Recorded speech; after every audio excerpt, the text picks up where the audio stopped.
Hello and welcome to Out of State DMing. I'm your host, lluksblackheart, and joining me today is my co-host, Bacon. Due to I'm some technical fires. difficulties last week with disconnecting and reconnecting, we have to kind of do a reshoot of last week's episode due to technical problems. Hopefully, we don't have any of those today. Lux failed as your host. Well, you can eat a donkey. Uh, Sounds delicious. of course you say that. No, but we're gonna be, as I said, restarting, talking about the 8th level spells with Dimensional Lock, that teleportation and interplanar travel becomes blocked for 1 day per caster level. So if you're high enough level, you can literally lock out a location for a pretty long time. Uh, and like I said, it stops extraplanar creatures from escaping back to the home plane. It stops them from shifting into your location. It stops bad guys from teleporting away or teleporting to you. It also stops you from doing those things. So unless you plan on not teleporting away, this spell can be used to stop enemies from teleporting away. Uh, so it can still be useful. The next is Mind Blank. Subject is immune to mental or emotional magic and scrying. So pretty much no mind control magic can work on you because Mind Blank. People can't scry on you because of, well, they can't locate you. This is an anti-scrying spell. So it's pretty good on not getting found or having your emotions messed with or any of your mentals messed with. So it's kind of like being treated as a undead or a construct because now you're, as for the spell, you are immune to those things. Uh, Next, we have Prismatic Wall. Wall's colors have an array of effects, just like how Prismatic Spray has like 8 different uh, effects. Prismatic Wall's kind of the same boat. It's If memory serves, it's a random roll to see what effect is actually affecting any particular creature with what effect. So it's real good to hit someone with the glorious rainbow of. Wow, my brain just farted.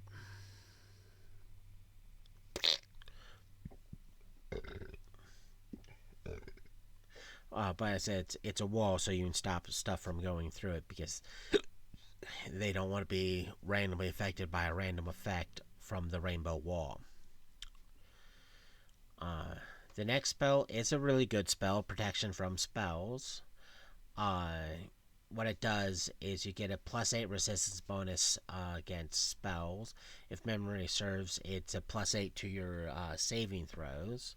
Therefore, someone hits Fireball, you get a +8 to your reflex saving throw first hit. Someone does Poison, you get +8 to your Fortitude. If someone does Dominate, you get a +8 to your Will saving throws. So it's pretty good on just giving you a huge bonus to those things. Even though some people may prefer spell resistance or spell immunities, this still helps out a lot. Does it? Its restriction is it just gives you that big +8. Uh, so that's always good.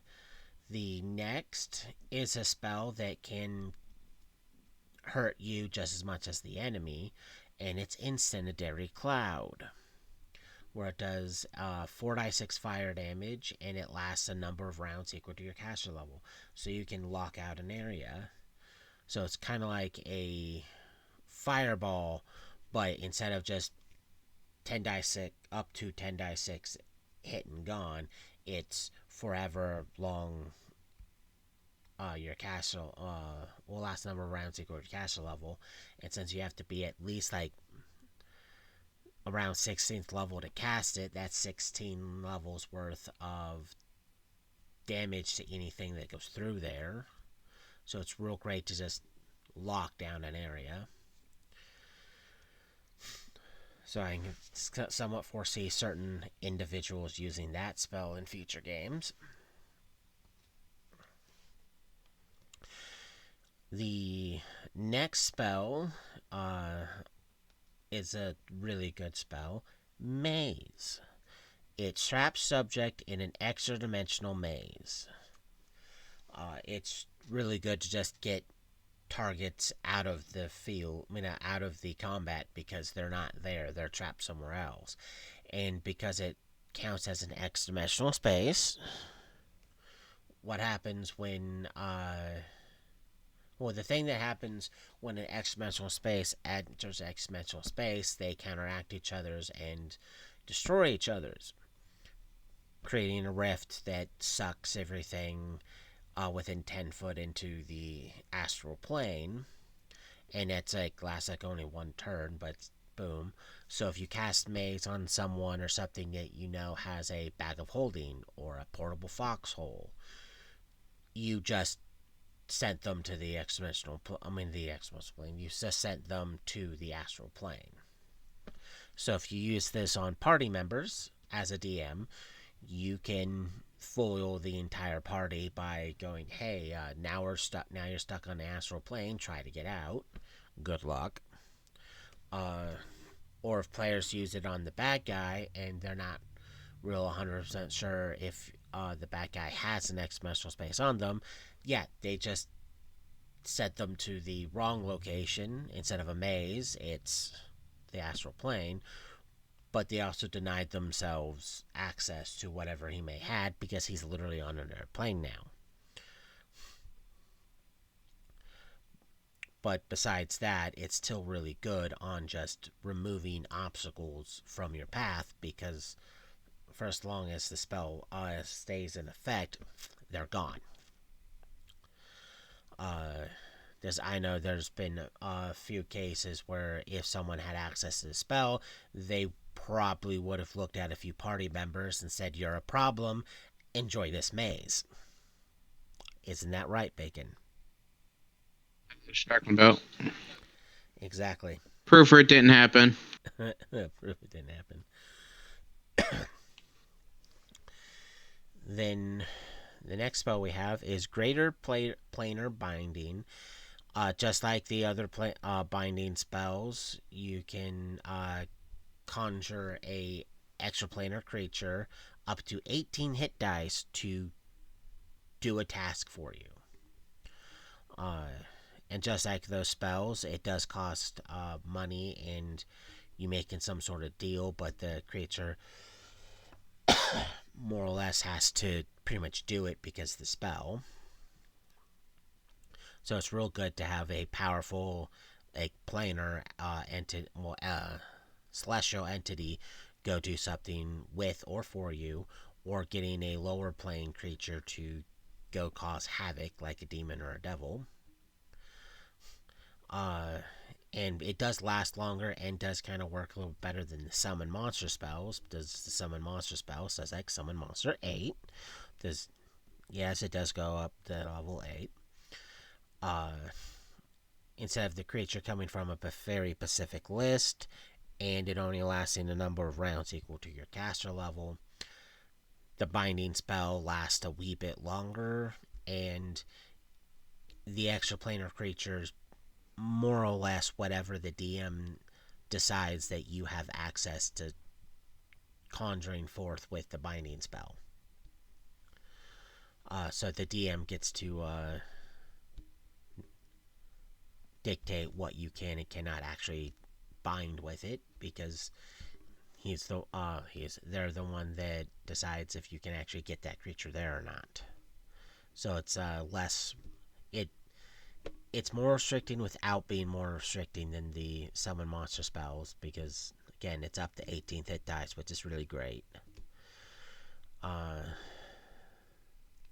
the next spell that I know someone's most likely going to be using is Trap the Soul, where it imprisons the subject's soul within a gem. So you're kind In of other words, we now have soul gems from Skyrim. pretty much yes, without the actual function with it. There's the amount of things that require souls to operate is negligible at best. It's the DM has to bring that stuff in, but my co-host here, Birkin, is correct. It's soul gems from the Elder Scrolls franchise, basically, because it's a gem that has a soul in it. Um, but it's still a really good spell because the person can't be resurrected if memory serves. Their body kind of just becomes more of a husk, can't do anything because there's no one home. But as long as the soul is within the gem, they technically cannot be resurrected or brought back from life by any way without getting them first released from the gem. When we start going over individual spells and what those spells do, we'll eventually get to the fine details of Trap the Soul. Ooh. So that's loads of fun. Then we have Discern Location. Reveals the exact location of a creature or object.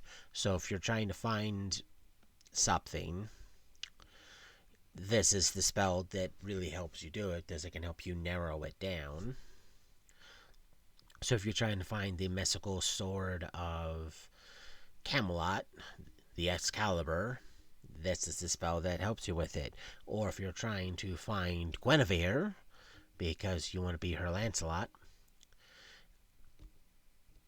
then yay, you can go find me, use it to locate her. So if you're in that particular setting, there's the spell to help you find that stuff. So it's still a really great spell. Not used that often, but still great. The next spell is Moment of Preciseness. What gives you an insight bonus on a single attack roll, check, or saving throw. When we get to the spell itself, the actual bonus will be revealed, but it's pretty much you cast the spell and either a single attack, like it says, an attack roll, a check, or a saving throw. You get that bonus towards that one thing.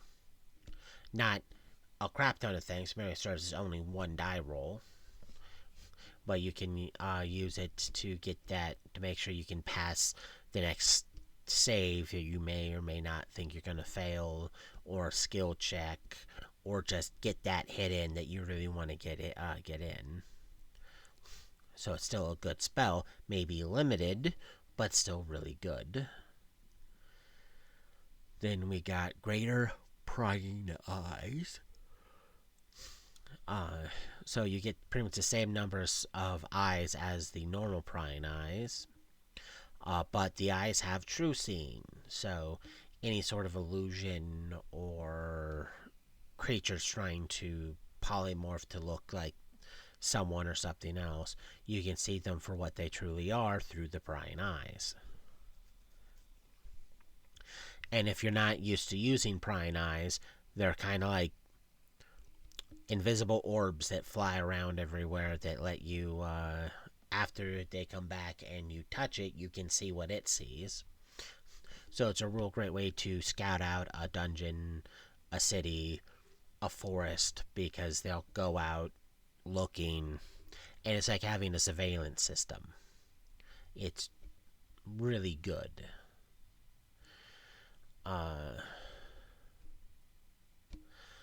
Then there's Antipathy. Object or location affected by this spell repels certain creatures. So you can hit your article of clothing, a weapon, or just a random item you have, choose a certain type of creature, and those creatures can't come around you. Like if you don't want to be touched by goblins and you know you're going to be going to a location where there's a bunch of goblins, you can cast antipathy and choose goblins, and you can choose the ring you're wearing. So now those goblins can't get the those who fail this check, which they most likely will, uh, can't really come towards you because, well, they're being repelled. Uh, hey, we got a first time chatter. Opahala Adams 2. It is going good, sir. They have a logo of 2025. Thank you for joining us and thank you for commenting. It makes us feel special. Hopefully, you enjoy the rest of our episode. Well, I mean, we still got like 40 minutes. Uh, it's going. It's going. We've only been. We're only 16 minutes into today's episode. So it's going. But again, thank you for showing up. Thank you for commenting. And thank you for being nice. And we shall start off. That's cool. This we just covered antipathy, binding. What this does is utilizes an array of techniques to imprison a creature. So you can use it to trap a dragon, stop annoying playing.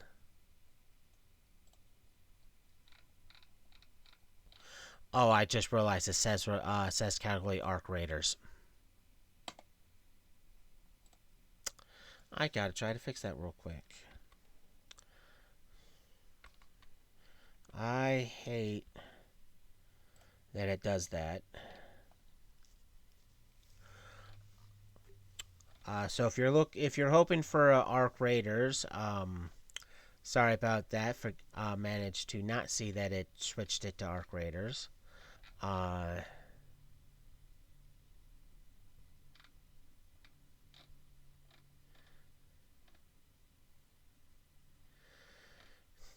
yeah, so no game. It is hopefully that update actually fixed that. It is a D&D podcast. Thank you, Nova, who's also a first-time chatter. Thank you for That's stalking the Munchie. stream. Yeah, I recognize it. Thank you for stalking the stream and pouncing now. Uh, Sometimes I just hate it when it does that, thinking it's done properly. It's like, nope, it's still registering this. Sad face. Uh, I am not a Assassin's Creed person. Uh, Not a bad game, but not for me.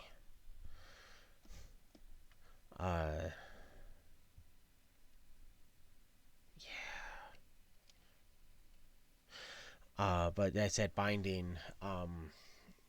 It pretty much lets you capture things. If you have an annoying party member, you can uh, use that on them, and you keep them from doing something stupid, like trying to solo a boss that's supposed to be for the party. Uh,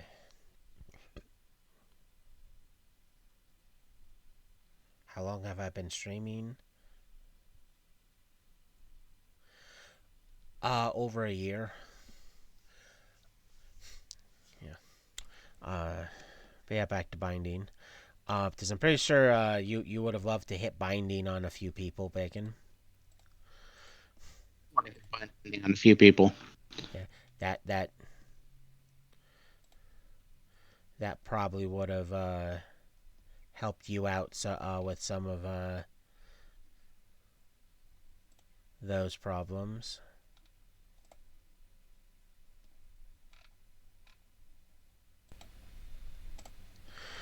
The If anything, it definitely would have helped my fucking stress level. Yes, it would, because you guys can't do anything. Ha. Oh, you're one of those chatters. I'm gonna disappoint you right now. Um, I do not have the financial support to fund any form of artwork. Uh, Now I didn't say you were a bot. I'm just hi, Dad. Hi, Astro. I When it comes to artwork stuff, I have people that when I can afford it, I will be harassing them. Uh, but at the moment, did that just minimize? Yes, it did. Uh, I am not currently looking for anyone for artwork related things. Mainly, yeah, so I don't want to get your hopes up. But thank you for the interest, though. Uh, I hope your artwork goes well.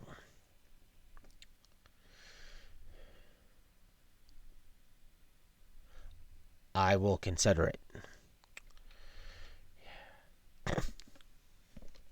There's a few people I want to cast Binding on right now.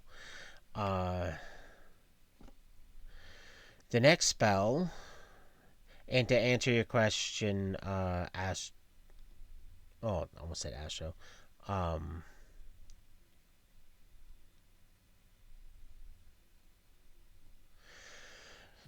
all of them are cool topics to talk about. This is D&D. Over what 50 around 50 years worth of content when it comes to D&D. Uh, but moving on with spells. The next one is Mass Charm Monster. Because everyone loves charming everything around them to, you know, do what they want them to do. And this is another spell you probably would have loved to cast on people because it would have released your stress.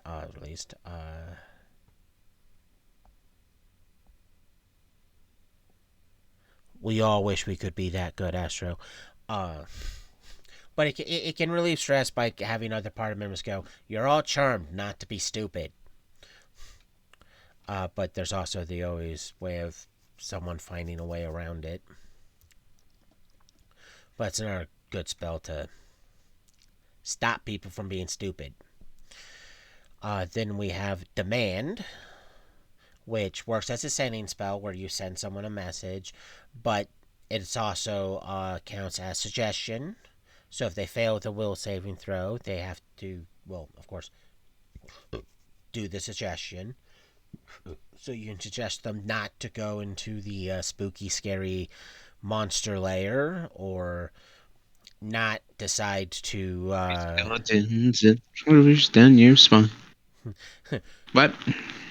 You can also use it not to, suggest someone not to buy all the rings of 3 wishes, so that way everyone has a chance to actually get those items instead of just one person getting it, and then blowing just about all of it, so that way he can have a Tarask as a animal companion. Because yes, that happened. Uh,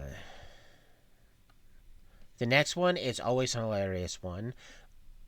Otto's Irresistible Dance, where it forces subject to dance. This is always funny. Whether it's a player using it on a bad guy or a DM deciding the bad guy casts it on the player, there's nothing says let's have a good laugh like a PC dancing irresistibly, because now they can't help it. Because, well, the DM can have fun too. Man, fuck the DM's fun. Yeah, there's plenty of spells that let the DM have fun. Like power word stun, where the creatures No, that no, no, no. yeah No. yes No. yes. Power word kill is better. Well, see, power word kill just terminates the character. Power word stun lets the bad guy do what they want for a while, like set up Yeah, but here's the several. thing. Here's the thing. And I know you would agree with me on this. You always have that one player character who just needs to fucking die. Yes, and that does give the satisfaction of hey, your character's dead now because power word kill. But power word kill works on everything that hears it. So you have the here's a nuclear option of I may want this person character's dead, but unfortunately I have to risk killing everyone to do it. Cast silence on everybody else but that one character.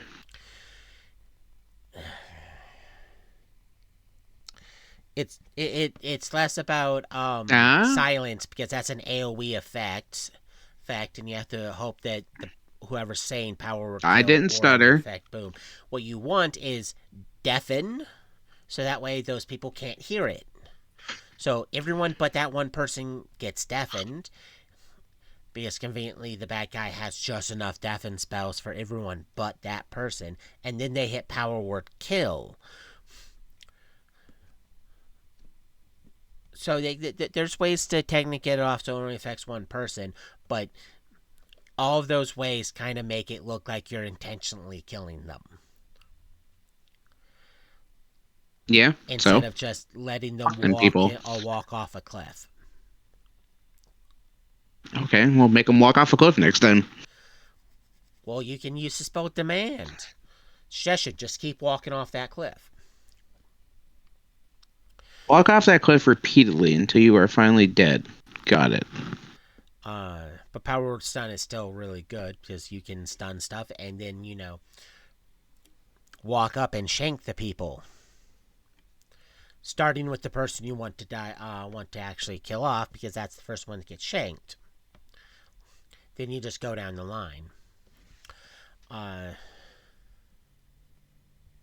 then there's also Symbol of Insanity, where when it gets triggered, the rune renders nearby creatures insane. You always do that to the party member who's causing problems. Is it as fun? Make them insane. Uh, but it's also one of those spells that if you slap it there and don't get away from it fast enough, and another party member triggers it, because this can't happen, you end up having to do the same saving throw to not go insane yourself because they decided to trigger the symbol of insanity. And the big thing is with the symbols is if you're within a certain radius and you look at it, it triggers it.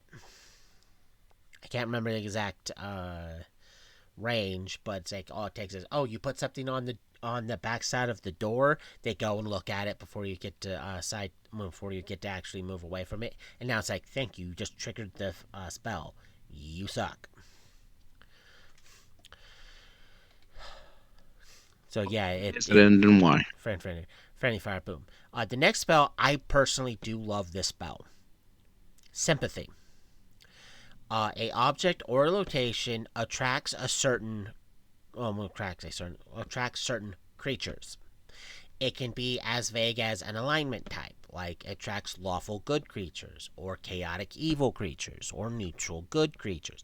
You can just literally have it be alignment, and everything within a particular radius, which is based off of caster level, has to start making saving throws or go towards that location.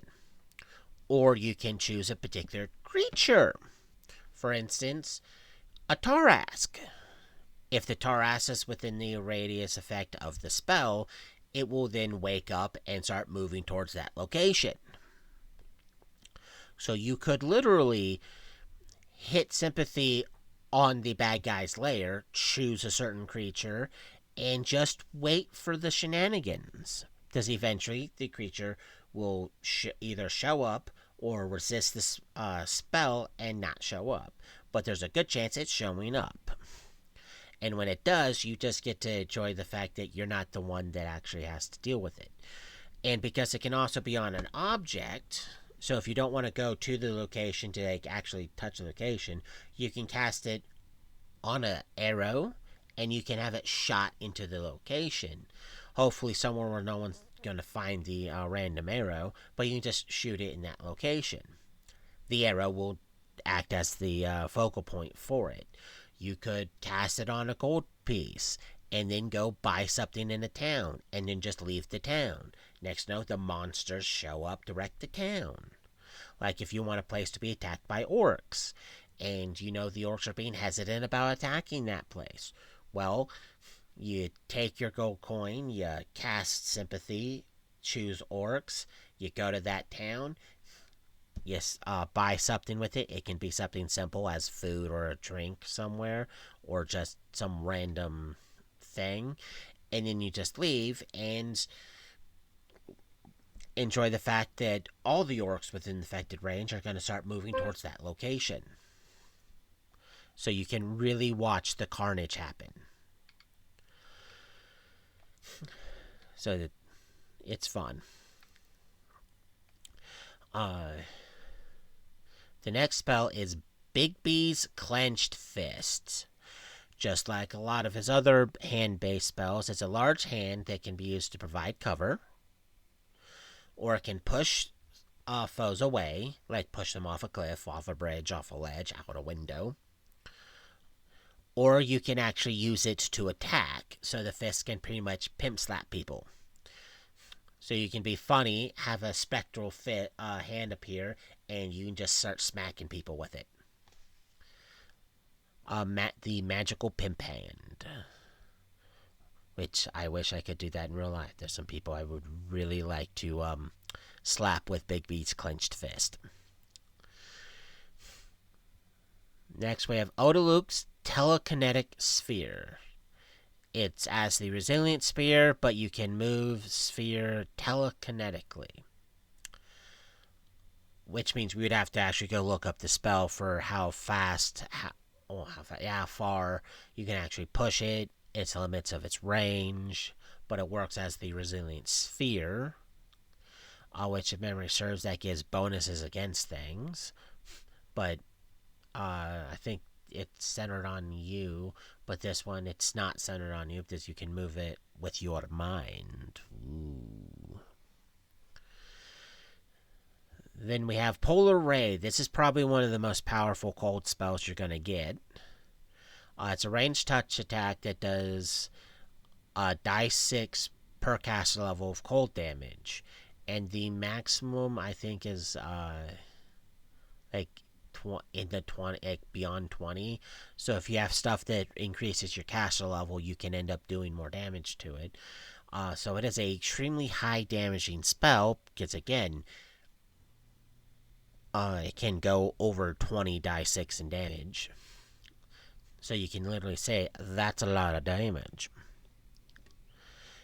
And hitting something with a ranged touch spell as a mage, the sorcerers and wizards don't normally have a high attack bonus anyways, so being able to ignore armor and shield bonuses kind of helps out a lot when you want to kill the big bad guy. Unless they're immune to cold, then it's like, The next spell is a pretty decent spell, Greater Shout. Its devastating yell deals 10 die 6 sonic damage, has a chance to stun creatures, and it's one of the more object aim spells. So if you want to shatter windows, affect porcelain based things or crystalline based things, that's definitely a spell. But the sheer fact you can stun and still do sonic damage to things is still really great, and it's also an AoE spell. So you can do 10 die 6 to a lot of creatures. Then there's Sunburst. Blinds all within 10-foot radius and does 6d6 damage. It does more damage if it's an undead, so it's mainly good against undead. And if it happens to be a vampire, you can pretty much insta-kill it because it counts as actual sun popping off right there. So unlike the daylight spell that only produces light, sunburst is, if you're an undead, you're going to suffer greater than anyone else, especially if you're a vampire. So I know there's one person that's happy that spell was never used on him.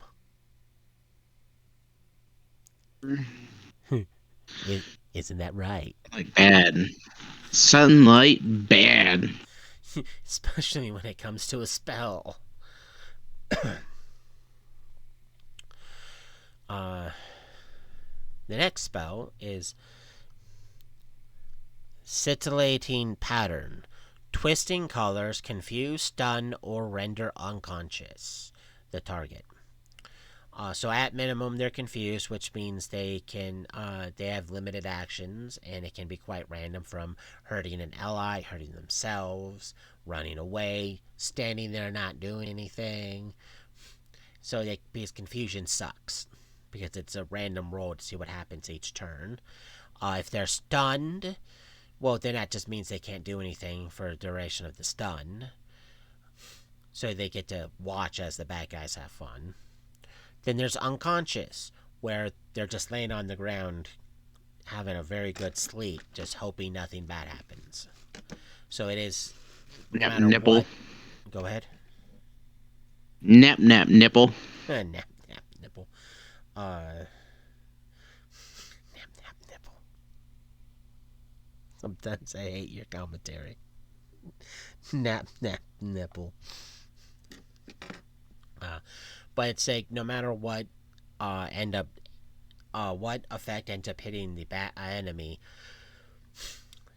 it's still good. Because again, all three of those conditions are beneficial for the caster, because it means the enemy has them.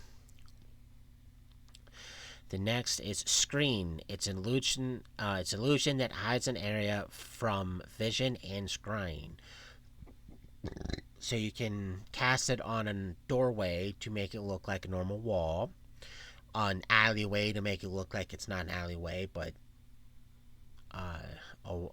there's a wall there, a building, a campsite. So therefore, people who look at it see the illusion instead of what's actually there. And if someone's crying, they see the illusion stuff, because it helps protect against scrying.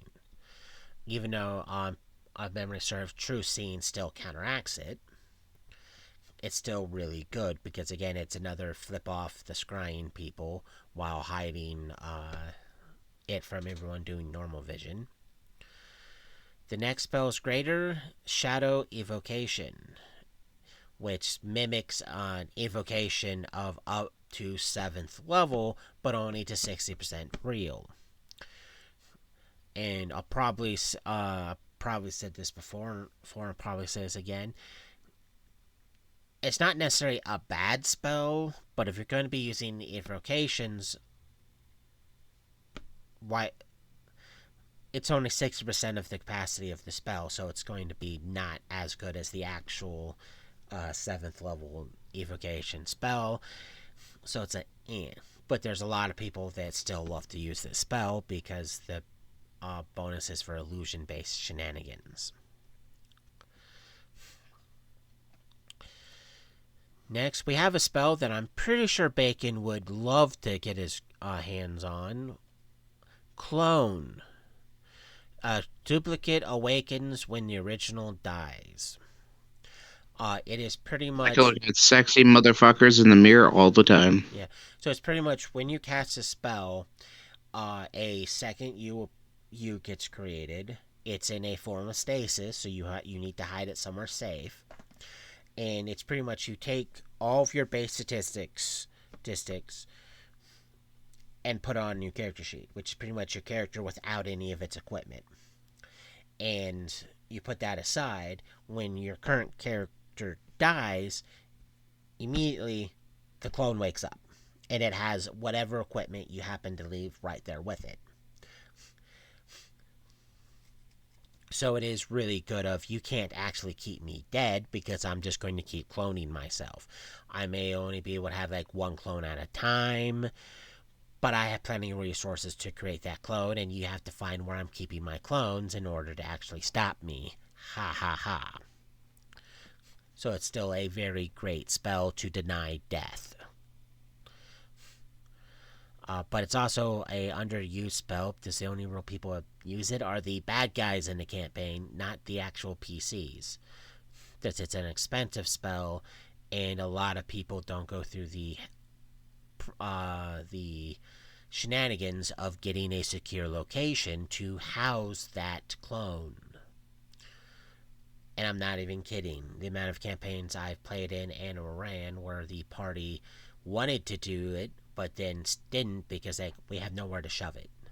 They have no stronghold, no base, no one even has a house Where because you they shove it, just huh?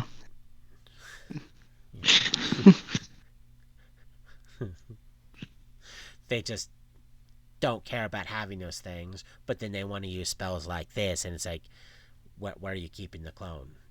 Because unless you're dragging it in a cart behind you, you need somewhere safe to put it. So they just get whiny and don't use the spell, or they use it and thinking hiding it by a church in a coffin because there's a graveyard there. It's a good idea. Completely totally forgetting that A, vampire slayers do exist, and if some random person pops out of a coffin and starts walking around, people are going to ask a lot of questions, and your clone's not going to, I mean, you can't really reuse that spot more than like once. So you have to be very careful. I live my life. I do what I want. Yeah, but you have a bad habit of actually being smart about certain decisions, like having an actual safe location that's not going to bring questions if you come walking out of it suddenly one day. Yeah, it would have been nice to have that spell during the when we had the keep. Yeah. I think the only real limitation is to why the clone wakes up is your soul goes from the body it was in to your clone. So in other words, if you soul gem somebody, If someone's soul jammed, their clone doesn't activate. If they are an undead, the now you listen soul here. leaves the Now body, you listen here. which means if you try to clone yourself while as an undead, it doesn't work. But if you became an undead, like a lich or a well, not a lich because your soul gets trapped in the thyractery, so you're technically clan-reacting code. But if it's like a vampire or a zombie or a skeleton or any of the other ones, your soul technically isn't in your body. That's why resurrection spells kill undead instead of actually bringing them back. It's because their soul isn't there. The vessel is a corrupt thing. So technically, the skirting of it is you have your clone, then later on you become a vampire, and after a while your clone shows up going, "Hi, undead version of me," because the soul leaves the body, but the body still keeps the personality and the consciousness. So it's still you and fully functional. It's just your soul, instead of going to the being shoved somewhere in the afterlife that is technically not there, now goes into clone, and now there's technically two of you. So weirdness ensues. And speaking of Well, undead, I just found a way to make myself twice as strong in the campaign. yeah, but I'm gonna have to say no to that You're a fucker. because the clone becomes my NPC version of you. That still is gonna do fuckery, Nuh-uh. just not with the undead version. Still me, fucker. It just means your clone's gonna be doing masterful plan stuff in the background because all the people are going to be looking for the undead version of you, not that version. So he gets to do his Some shenanigans in bullshit. safety. That is bullshit, but you're only supposed to have one character, not 15. I didn't ask what your opinion was. It's not an opinion. It sounds like an opinion. No. But speaking of undead, create greater undead. This particular undead creation spell lets you create shadows, wraiths, specters, or devourers, which are pretty powerful undead. Because if you're not sure what a shadow, a wraith, or a specter is, they're incorporeal undead. Think of a ghost, but on steroids, because uh, those particular entities, like the shadow, goes after your the shadow goes after your charisma score, and the wraith goes after your con score when they touch you. So they can touch you and strip you of a stat. And if those stats reach 0, your character becomes unplayable because con of 0 is a dead character, and the charisma can't is not actually allowed to go lower than a 1, but it means your character becomes unplayable because he becomes insane, and it's a great way to lose a character. And devourers are one of the bigger, stronger types of undead that are capable of wreaking havoc on things. Hence the name Devourer, because nothing says screw you like being eaten by a big undead creature. So, yay. The next spell is Horrid Wilting. This is a pretty powerful spell because it is a die 6 per caster level damage to pretty much everything within 30 feet of you. So it's a powerful AoE effect of, hey, everyone just take a crap ton of damage. And if memory serves, it's more effective against plant creatures than it is any other type of creature. And undead constructs aren't affected by it if memory serves, but when we cover over the fine details of spells, it's an H, so it will be relatively upfront and easy to get to when we start covering the fine details. But it's still a very potent AoE, everyone take damage spell. And hey, here's a spell that someone would probably deliberately use, put it somewhere knowing that someone's going to activate it. Symbol of Death. Triggered rune slays nearby creatures.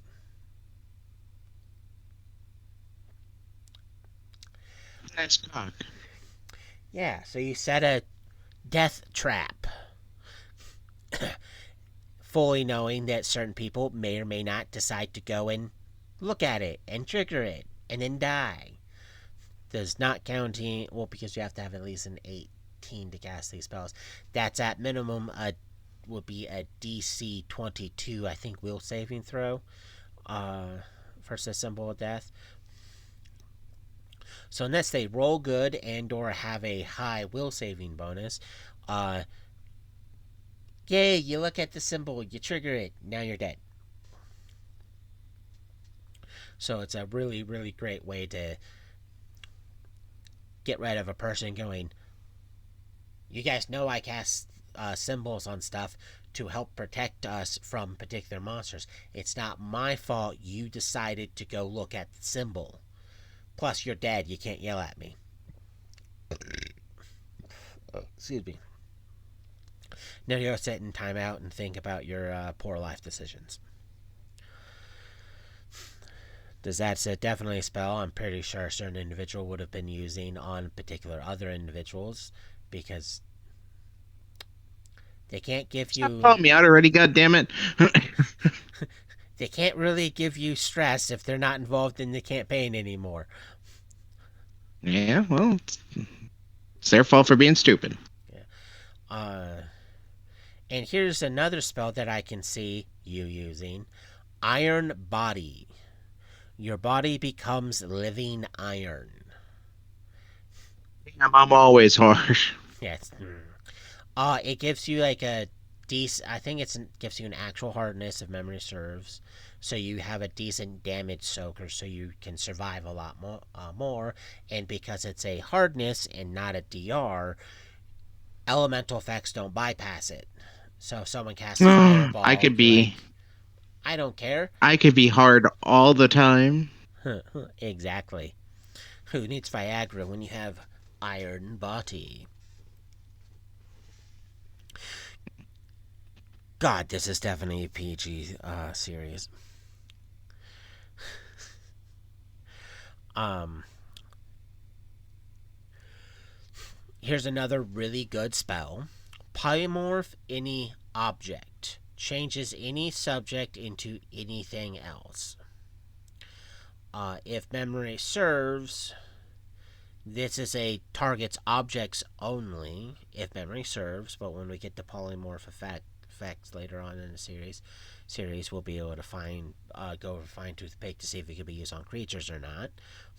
But it's still a really good of, I want my sword to be made out of adamantium without having to pay for the adamantium, so polymorph any object, turning the steel into adamantium, or turning a simple agate into a star ruby, therefore changing its value drastically from a small amount of gold pieces to a, here's a small treasure chest. Uh, you could also technically um, change an object from make a wooden door into a door made out of moss, so it's an easier door to get through. Because it's, if memory serves, it changes. You can not only turn it into a different type of object, but you can alter the material components to be a different material. So it's really good for a lot of random things. Uh, yeah. The last 8th level spell. Dun dun dun, the last.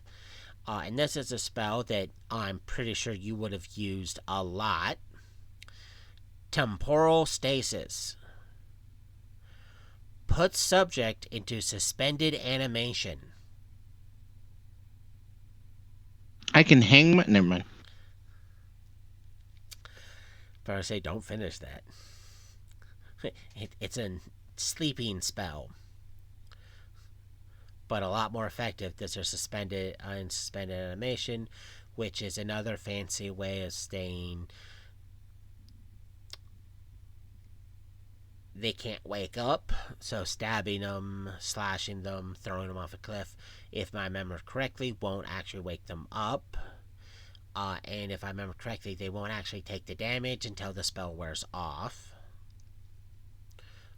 So you can put someone in it, drop them off a cliff a few dozen times, stab them a bunch, hit them with a bunch of fireballs, and then when the spell wears off, they take all that damage all at once. So it's a real nice. I hope you enjoyed your sleep, because waking up's gonna suck.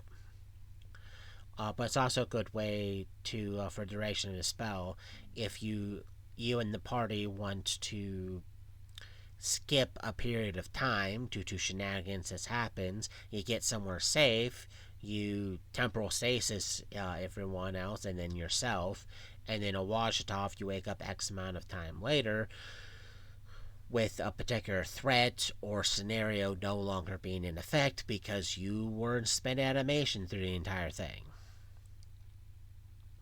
DMs can also use it for time travel based shenanigans to get people from age or whatever age they're in to then get them into a different age.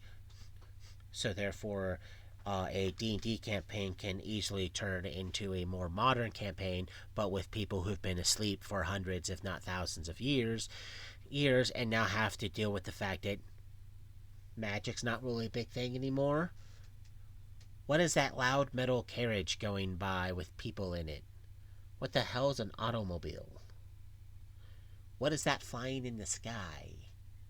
What the hell's an aircraft?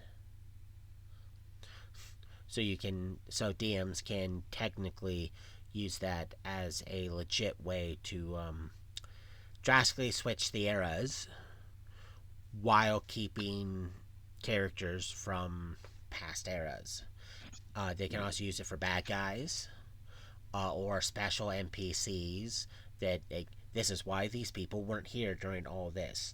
You found out they were in suspended animation the entire time, and now you have to wake them up to help save the world. Uh, but that is it for the 8th level spells. So as until there's a lot of really good ones there, several not necessarily so good ones, but a lot of really good ones. Uh,